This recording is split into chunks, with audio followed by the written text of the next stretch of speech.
listen, we live in a democracy, and the people of Bermuda elected the OBA. Okay? That's the people.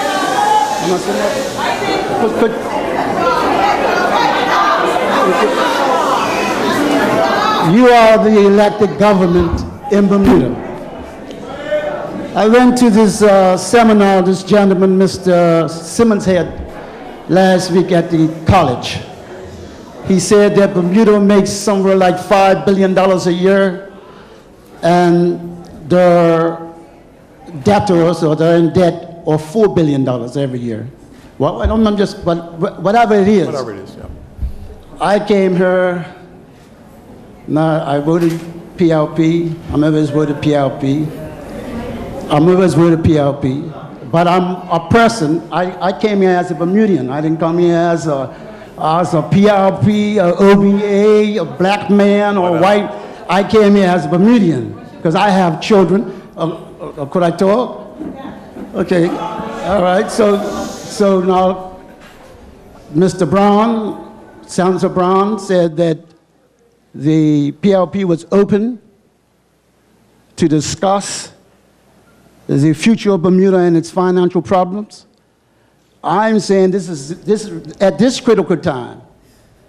Bermudians are at a very, we can't keep going in debt. So something has to happen. We understand that. But I don't know whether or not you have the right what you call consultation or proper consultation, but I know this: we as Bermudians can't keep going with debt,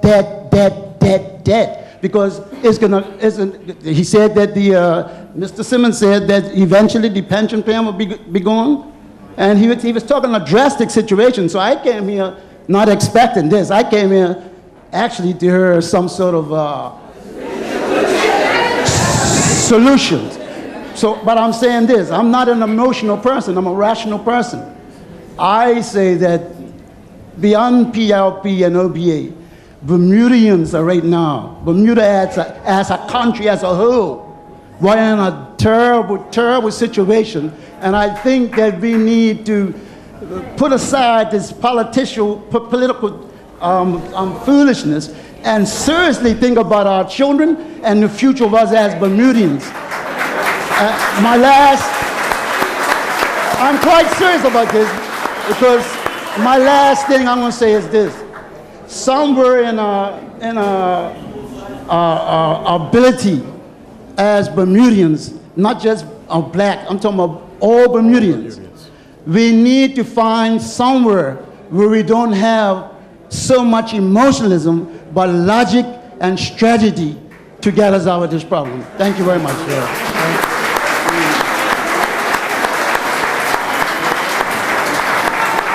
Good evening. Oh. Hold up. Please hold up, please.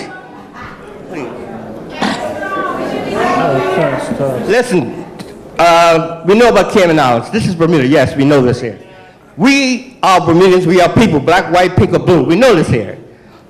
The government of Bermuda has done something that they've gone and done, 1980, I wasn't here. 1990s, I wasn't here. I came back in 2000. I found out that it's a lot of 1% going on. A lot of 1%. And you guys don't like the theory, conspiracy, excuse me, it's called Illuminati, but I'm not going there. We need to pay attention.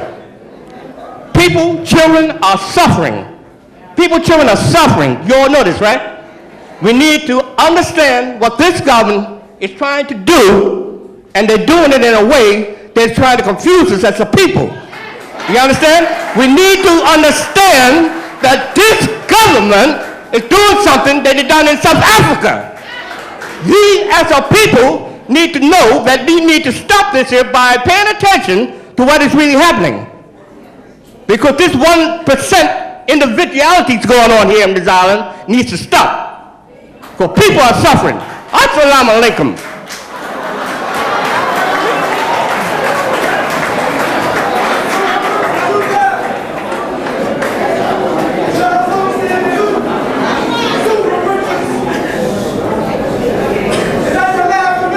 Good evening. Yes. Good evening. I'd like to offer an idea just from observing and listening. Malcolm. I heard one lady mention how government rents different venues for their different departments. And she was saying, why don't we just put them all in government buildings? Now, just to move from those privately owned buildings into a government-owned building is going to be an expense, just the moving. But these people who own these buildings, these privately owned buildings, must be owned by wealthy people. So if governments have been paying rent to these people for, I assume, decades, why not, in good faith, don't government ask these owners to, out of a gesture of goodwill to the country, let government be rent-free for a year or two. Those people will still, after a few years, they'll still be rich. The sufferers in Bermuda are still going to be suffering, but government will have saved some money to pay off part of its debt, right? That's one point that I see where we can definitely bring in revenue to the country. Another one that I've noticed over many decades is something that always has happened in Bermuda. We always look elsewhere for somebody to come here and tell us how to run our affairs. No, hold on, no, that's not my point, that's not my point. This is my point. Those people come here, they ask the people in the establishment what the problem is, and then try to tell us how to fix it. Why don't we ask ourselves? Because we're intelligent enough. Those executives and heads in these other departments, they know what the problem is. Ask us what the problem is, and let's brainstorm and fix it. Instead of sending people back to their country with big paychecks while we're still suffering. You know, save money. Let us figure it out. Thank you. Thank you very much for those ideas.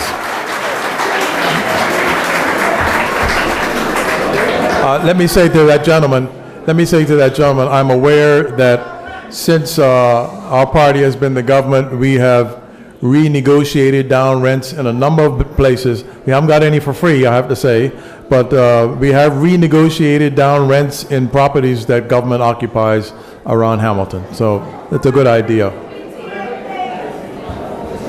Minister Richards, I think you very eloquently explained what the situation of the government is and what you feel and what the government feels it has to do to correct the imbalance between revenue and expenses and to clear the debt. That's where we are. What you didn't start with is a big picture of where we are as an economy and why, in your words and mine, we're in a crisis situation. We're not in a crisis situation because of tourism, as it stands now. We're not in a crisis situation because of fishing or the new ideas that are on the board. They are wonderful. Even tourism, the tourism board talks about $1 billion worth of, it wants the tourism industry to be worth $1 billion to Bermuda. Bermuda is built on the international business sector. The international business sector model is broken. It's under attack from every other country in the world. We used to be everybody from China, Hong Kong, UK, Norway, Switzerland, Australia, were begging at our doors to get in with their capital. To have a home here like Berlusconi or Bloomfield. They're thinking twice now, and a lot have disappeared. Insurance companies, hedge funds. All we've heard from the government and the last government, it's not just this government, it's the government full stop, is is that the problem is internal. It's our business model that we've got addicted to and are not, in my mind, putting our minds to correcting that.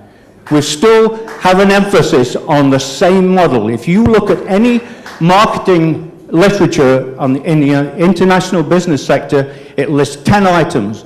And the two big ones are no corporation tax and friendly regulation.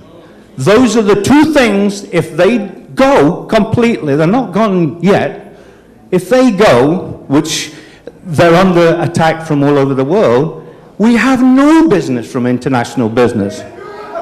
That's the big picture, and you seem afraid to tell the Bermudian people about that. Thank you. Thank you.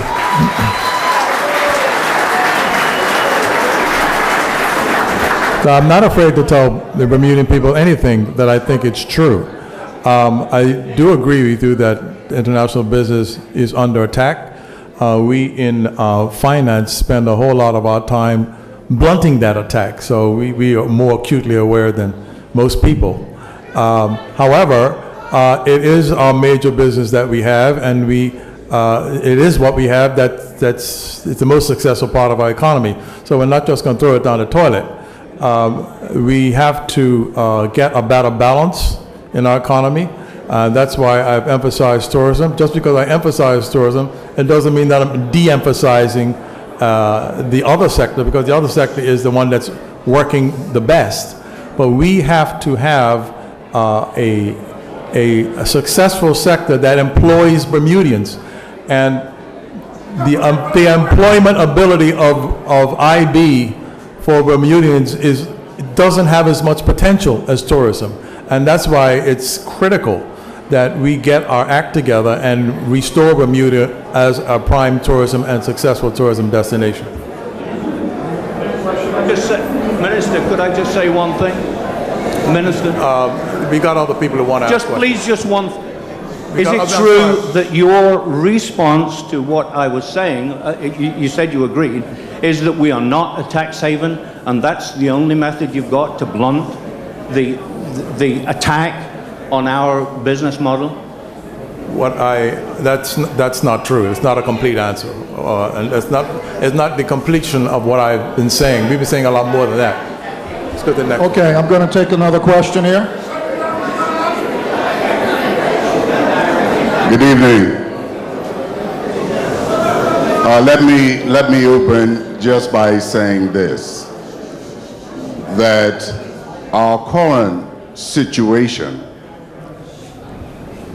did not happen yesterday. Our current situation did not happen in 1998.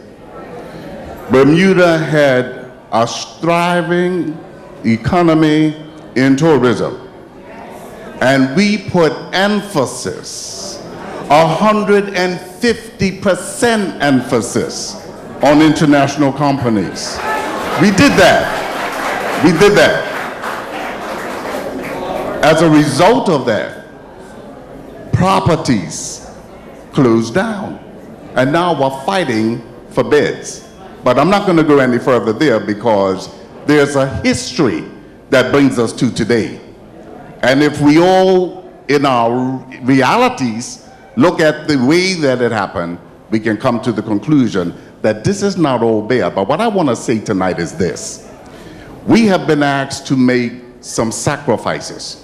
Way back to 2009, we've been making sacrifices. Wage negotiations have not been increased for the last 4 to 5 years.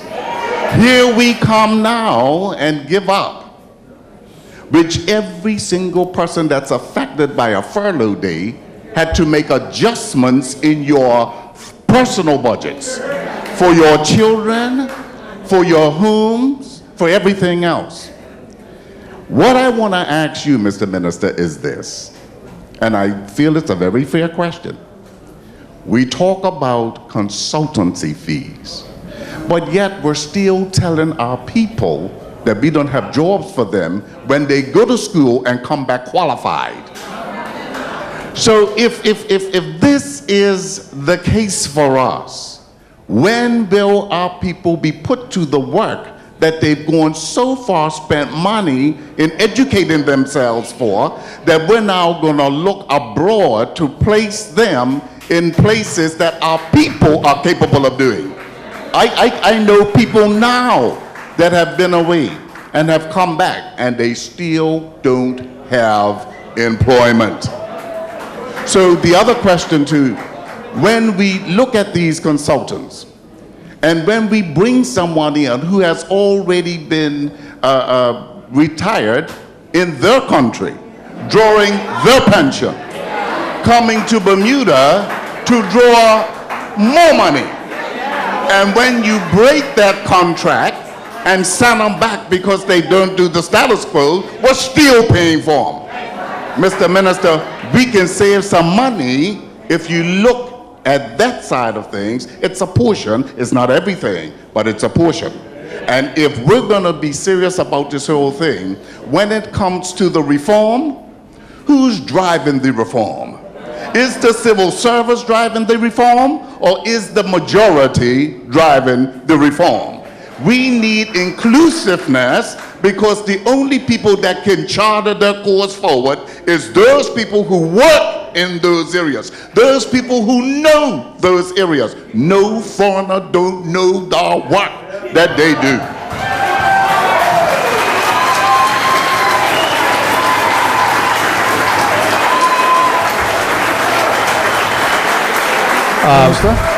I just wanted to respond to that gentleman's remarks this way, that since we have become the government, we have slashed consultants, the use of consultants in the government mightily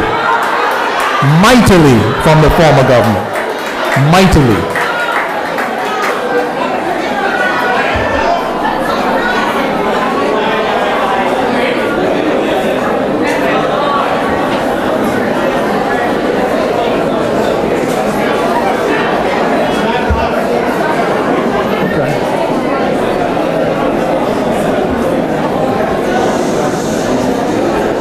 Good evening. I sometimes have to come to these meetings. I have to come to these meetings and ask Allah, or whatever you call it. I can't hear. For a prayer, because to come to these meetings sometimes is very stressful. Listen to what you all have to say to our people. Our people are destroyed for a lack of knowledge. Is the way I'm gonna start this. A lot of times we keep repeating history and we think it's okay. I have been a victim of this situation since I was a little girl. So my mama sent me to college thinking that was gonna help me. So what I did, feeling, and I'm just gonna give you a little history of what you seem to think that Bermudans are not doing. I sent 4 children away to school, the straight A students. They came back on the dean's list, the honors list, and one even graduated summa cum laude. I didn't even know they had that. But you know what the problem is? They came against the same racism that I came up against. So I came to the conclusion that Bermuda is very good with institutionalized racism, which is a topic we never want to talk about, right? I know you don't like it. I've been talking about institutionalized racism since I was in my 20s, okay? But nobody wants to deal with it. Now, let me get to your exam companies that you feel so proud of. I have worked random, honorable, and took some of the positions. And in some of the things that I have observed, I was highly insulted. I worked at the college where I saw a foreigner have my position, and every Bermudan that applied for the job, he wrote to immigration and said that they didn't qualify. Every Bermudian. And he brought in a foreigner. No one at immigration checked. No one checked the person to see if what they said was true. And the people, some of them that I knew, were very reliable and honest people. Now, the problem that I have with this country, we keep sweeping the racism card under this carpet.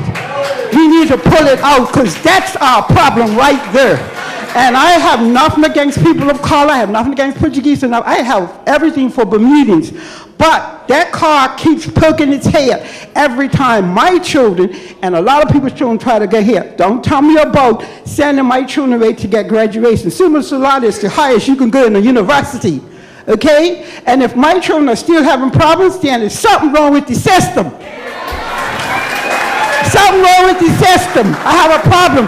I'm on the Dean's List, the Honor Society. I have a problem with that. Straight A students, and they still can't get a job in the country. I have a damn big problem with that. Now, you're telling us that I'm not qualified. I came here and couldn't get a job. You know what they did to me when I came here from college? I was working at Bank of Bermuda. They put me in the mail room. I was doing 60 words a minute. Didn't even know what racism was. But going to work, it slapped me in the face. So I soon learned that I had to make some changes. The man that I work with, Mr. Trump, bless his soul, I don't know who his family is, but he was a good man. He told me, and this is a true story, you are not working here. You are going out to apply for a job. I left Bank of Bermuda and got a job at Bank of Butterfield, executive trustee company, selling people's estate. The same woman that they put stamps on. I have a problem with that type of thing happening with blacks. That puts a bad taste in your mouth. Right? Then my children have to go through it, and I'm got straight A grandchildren. You ain't doing that to my grandchildren. You are not doing that. So this is what I'm going to tell you. We have been going away to these foreigners and asking for their advice. You need to have some faith in your own people. You have little faith. We keep looking, and I take their brother's point, we keep looking outside of Bermuda for help when the help is right here.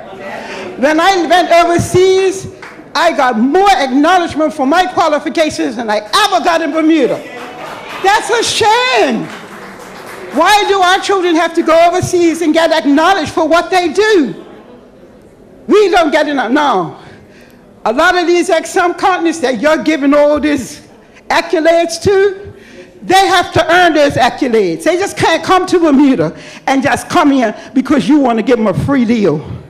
They have to earn their way here. When they go to Jamaica, they have to give something to Jamaicans. Right? Now let's get to something that you don't want to get to. The one thing you don't want to get to is they call it, well, I can't remember the name, but it's going to come to me. It's where they have a man that comes in that dictates to your company and cherry picks all the things he wants the foreigners to take. It's got a name, I have a tape on it. But the point is, you're probably right. They come in your country and they play the leadership and they cherry pick everything they want. Under the auspices of sustainable development, they come in, they say, okay, Bermuda's got insurance, company so-and-so's come in Bermuda and take the insurance. We're gonna take this, we're gonna take that, we're gonna take this. And they put the leadership, because if you look at the history of the people, they did it in Ecuador, they did it in Jamaica, they did it in Panama, they did it in Bermuda. Why you think you're another world? You're just part of the world. You see what I'm saying? You can't let these people come in and duke you every time. All that glitters is not gold.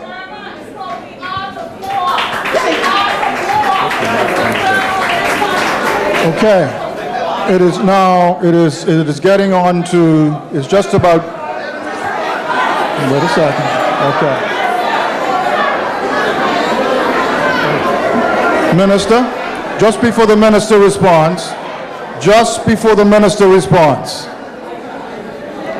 he responds, we are now 3 minutes to 8 o'clock. And Malcolm. Yes. Malcolm, over here. Before we go, he's been waiting One for a long second. time. If you listen, I will tell you what I'm going to do. We will go till, no, we're going to go to another 15 minutes and then we'll call it a night. Can I have the question here? Or maybe the minister, do you want to answer this last question that was here or point? Well, I just want to make an observation. And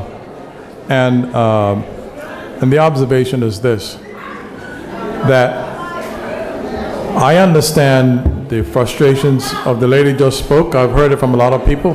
I don't believe any person of color has not experienced the sting of racism in their lives. It just happens. The point I would like to make here is this. Now, if you let me finish, you'll hear what I have to say. If you let me finish, I hear what I have to say. That opportunities for Bermudians are the key thing. When we have an expanding economy, we can make the change from poor to middle class to rich in an expanding economy. When we have a contracting economy, the rich will still be rich.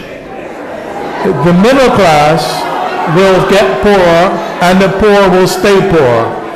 And the ability for people to move up that ladder will evaporate. So the key thing here that we need to take into account is that we have to have economic growth so that the aspirations, the legitimate aspirations of Bermudians can be fulfilled. Okay, thank you, Minister. Question over here? My question really relates to the 4.6. It was never answered. Ma'am? What happened to the funds for the You have a question? 4.6? Yeah, come on. What happened to the 4.6, the funds that were taken out of our salaries? We were supposed to be informed to where that money was going. The money that was foregone by the people that work for the civil service has gone to run the civil service. No, we have to understand that even though you gave up some income, it was eaten up by lack of revenue. We are still running a $267 million deficit. This is not enough. So even though you gave up, look, I gave up 10%, you only gave up 4%, right? All of us ministers gave up 10%, right? You can shout all you like. I'm afraid that facts are inconvenient, I know, right? Facts are inconvenient, but those are facts. Thank you, Minister. Okay.